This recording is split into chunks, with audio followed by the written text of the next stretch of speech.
Jacob had always been obsessed with social media.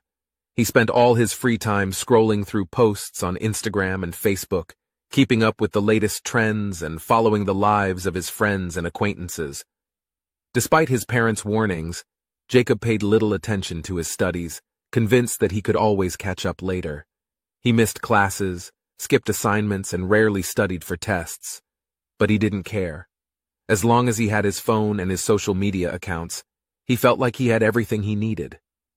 One day, Jacob received an email from his school, inviting him to participate in a prestigious academic competition.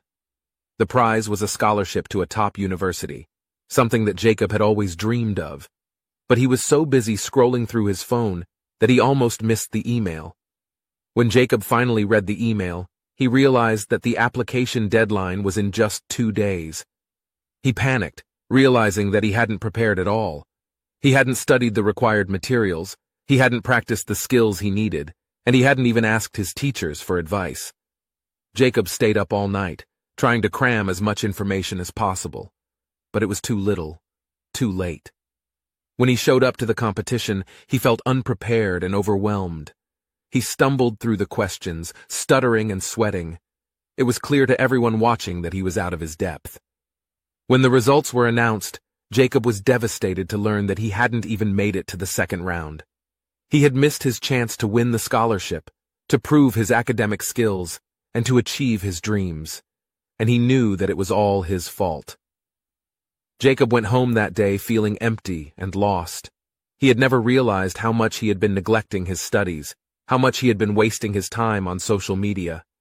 But now, he could see the consequences of his actions. Over the next few weeks, Jacob struggled to find motivation to study. He felt like he had missed his chance, that there was no point in trying anymore.